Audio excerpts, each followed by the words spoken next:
interesting insight into the landscape, culture, and people of Guyana. And in the chat, you see there's this question as to it's the time period of it. So despite the time in which this video would have been taken, it indeed is a good, excellent representation of the festival being celebrated in Guyana. Now, ladies and gentlemen, this is a weekly forum being hosted by the Indo-Caribbean Cultural Center, a legally registered research and publishing company operating since 2010. Unlike today, we often partner with the Amina Gafoor Institute for the study of indentureship and its legacies, led by Professor David Darbadine. In order to continue this weekly program and to make it bigger and better, we are asking you to kindly give us your suggestions as well as a donation. Please contact Dr. Mahaber for details. Now, ladies and gentlemen, our moderator this evening / tonight is Shalima Mohammed. So let me tell you a bit about Shalima. She's a business teacher and a researcher from Trinidad and Tobago. She obtained her master's degree in business psychology from Franklin University in the USA. And she's a very strong advocate for health and wellness practices based on traditional and alternative healing. Shalima, nice to have you here again. Welcome. Please take over from here. Thank you so much, Bindu. Assalamu alaikum, everyone. Namaste, and a very, very warm welcome to all of you. Like most of the others, today's public meeting will take the form of a panel discussion. So kindly mute your microphone unless you have to speak. The microphone icon or symbol is at the lower left corner of your screen. Background noise can be a little distracting, and we'd like to avoid that. Over the next 2 hours, we will be talking about Indian businesses in the diaspora, from indentureship to entrepreneurship. Indians in the diaspora have been found to excel in 6 areas of activity in society: agriculture, which is why many of us would have moved from India, engineering, law, medicine, education, and business. Their success evokes more envy than resentment and emulation from the rest of society. Their commercial visibility has made them targets of criminal activity, such as home invasions, robberies, kidnappings, and violent attacks. In most of the countries in which they have made their homes, they dominate the wholesale and retail trade in grocery, liquor, and roti shops, as well as jewelry, hardware stores, and supermarkets. Many Indian retail businesses are now being sold to Chinese immigrants, while Indians withdraw to the passive role of landlord, with some of them sending their children to live abroad to escape the violence. In Jamaica, minority Indians are also visible in horse racing as jockeys and horse owners. In Suriname and Guyana, Indians constitute the elite, that is 1% of the society. Indian businessmen in Guyana own commercial banks, light aircraft, insurance companies, rum distilleries, and manufacturing industries, and may well be the richest among their associates in the Caribbean. So today we are going to hear from some esteemed speakers to tell us why Indians excel and why some Indians excel and some Indians can continue to do so, and how some of us can join those ranks. Our first speaker tonight is Mr. Vijayakumar Kammar from India. He is the Director of Global Marketing with more than 30 years of experience as a business development and marketing chief executive in the forging, casting, and CNC machining industry. He has a global presence as a presenter and a trainer in culture, in economics, management, and agriculture. It is my pleasure to welcome you, sir. Please go ahead and present. You have 12 minutes. Thank you. Namaste. Namaste. Just a minute.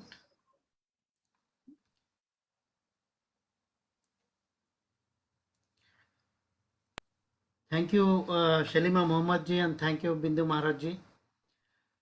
Today's presentation is about Indians in business in the diaspora.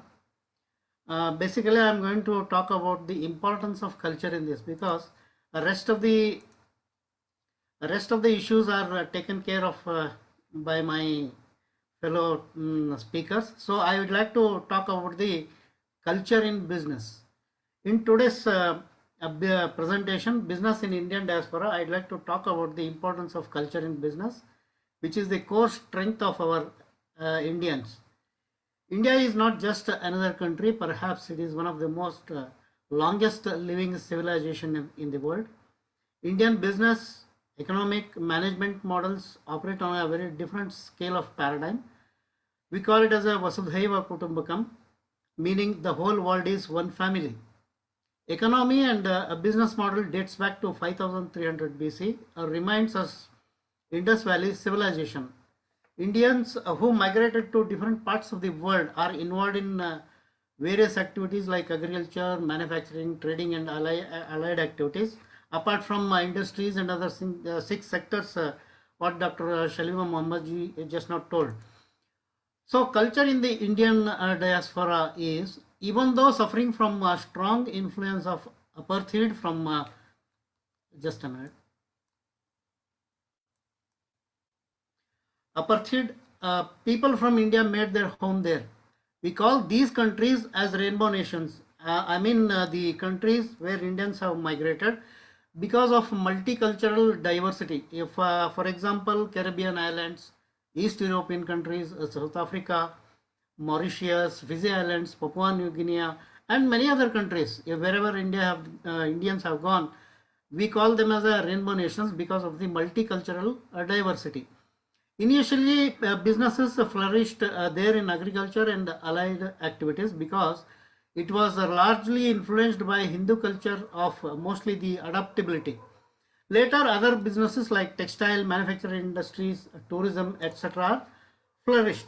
I'll just to take 2 minutes, I'll go back to the history of business. Organization of Economic Cooperation and Development, that is OECD, requested Mr. Angus Maddison to do research of world business climate from 0 to 2000 CE. I am taking back to you around 2000 years economic history. Angus Maddison was a world-leading British economist specializing in quantitative macroeconomic history, analysis of economic growth. He was emeritus professor at the Faculty of Economics at the University of Groningen.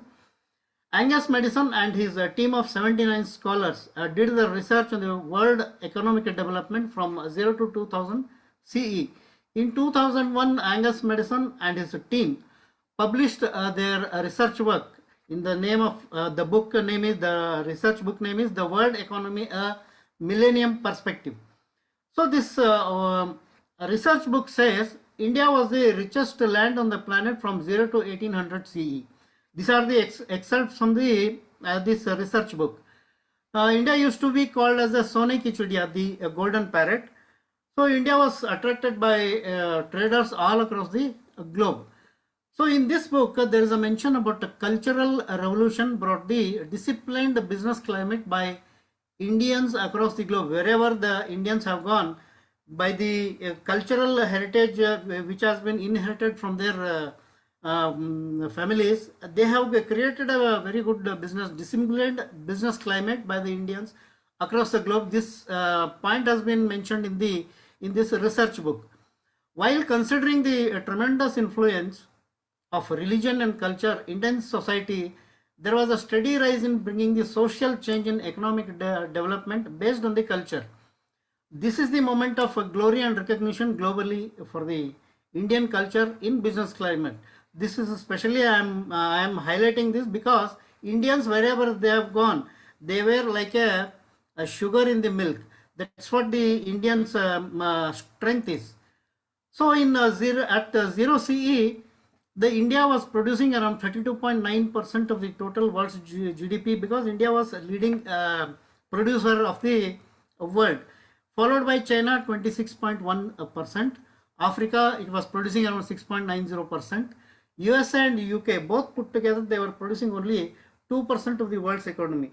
So rest of the world was following the India. So this is the Indians' strength, which was the leader of world's economic producing country.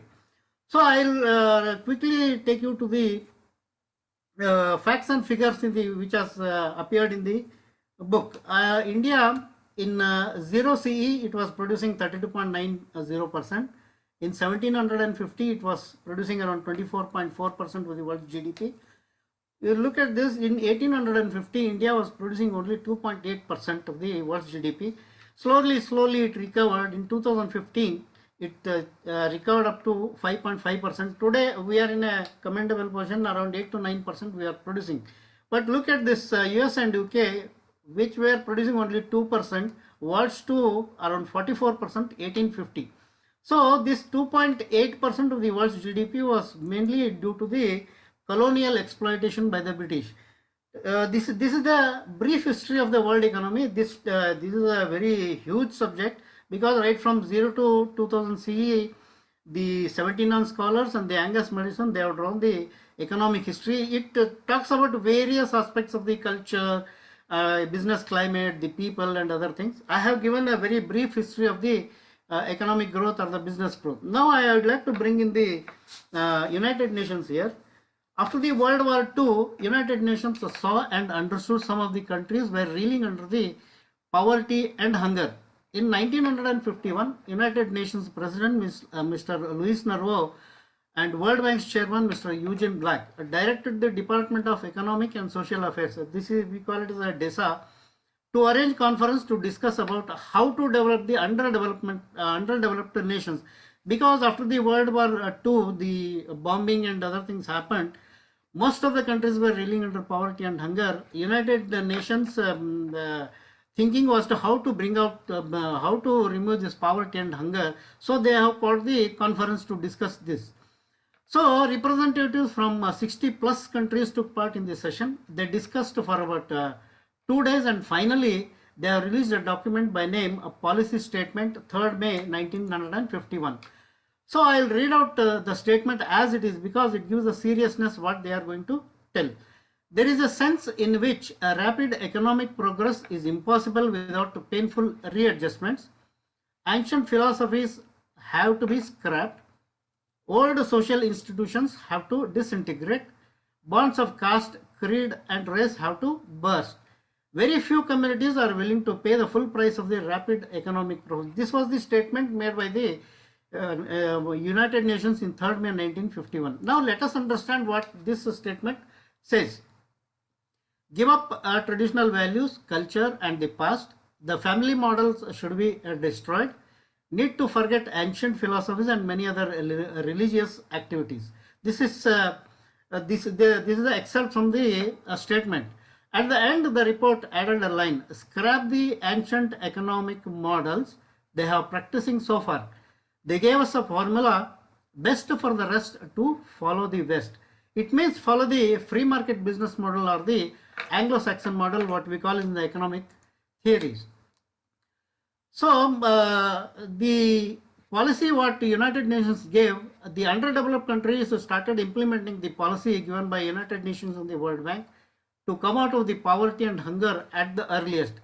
This model of economy was monitored and studied both by UN and World Bank for about 50 years. But the model was not effective as expected. I am not saying it is unsuccessful. It was not effective as expected. To study what went wrong, United Nations arranged another conference in 2001.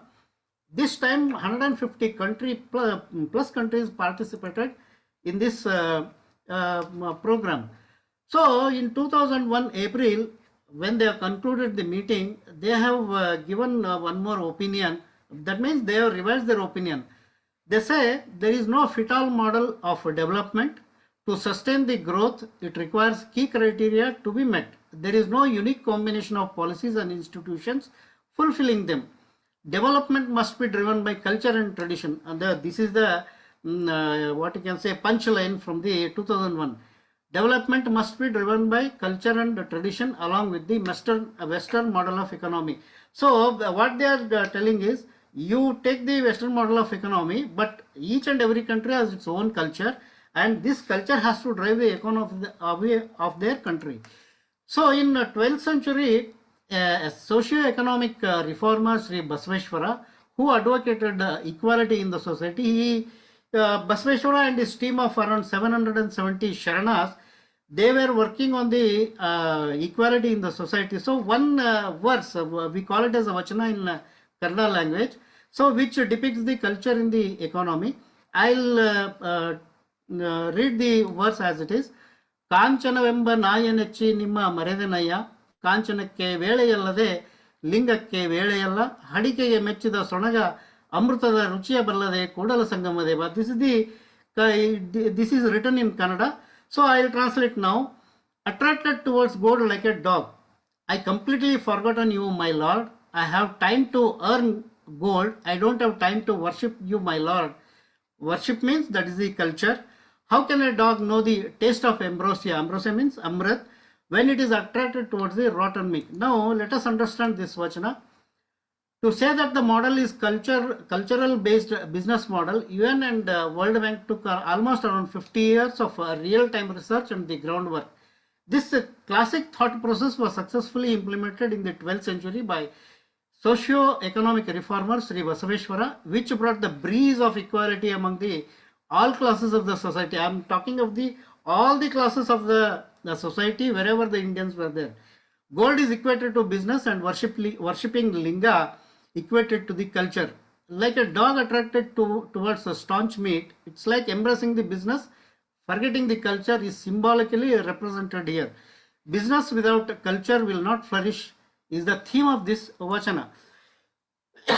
Sorry. So in the Indian diaspora, what is the importance of culture? Business and culture are inseparable. We can see this in the diaspora even today. With many diverse, multicultural and vibrant religious society, Indian diaspora still holds the family values even today. Very interesting part of business in Indian diaspora is the hierarchy decision making. So what we call it the Maslow's theory of pyramid. So hierarchy decision making still, which is the core ethics of our family values, we inherit from our ancestors. Best part of the culture is dealing with people and not with the artificial institutions. This is the punchline we have to remember. This collective culture is the backbone of a flourishing business climate. The various businesses are Indian origin, such as agriculture, tourism, textile, to the Indians who are migrated to these territories. With this, I would like to conclude only by saying the only hope the world is looking is business and economy driven by culture, which is our own 7,500 years of business model. We have 1,800 years of glorious economy is a testimony for the world. Under the economic recession due to corona pandemic, the world is crumbling is an opportunity for India. We are in a very, very difficult time, but in a very, very interesting time. 20 years from now is the testing time for India, and India will rise definitely. We are seeing the rise of India, but India is not rising enough is a challenge. We need to correct it to rise enough to see India on the top of the world. So these are some of the references I have referred. So with this, I conclude by saying thank you Indo-Caribbean Cultural Center. Thank you Amina Gafoor Institute for the excellent opportunity. I am humbled and honored really. Thank you Dr. Kumar Mahabir sir, Bindu Maharaj ji and Dr. Shamila Muhammad ji. Thank you to brothers and sisters across the globe for patient listening. Thank you once again and namaste. Namaste. Thank you very, very much for sharing those insights. I wish we had more time to give you so you could have spoken a lot more about Bhavasvana, that theory. Basavana. Yes, yes. So I really would love to hear a little more about that, but hopefully later in the Q&A, you could expand on it. Thanks a lot. Thank you. My pleasure. Namaste. Great. Namaste. So our second speaker is Mr. JEAN-CLAUDE Escalante from Trinidad. He has a BA in Business Administration from the University of New Brunswick in Canada.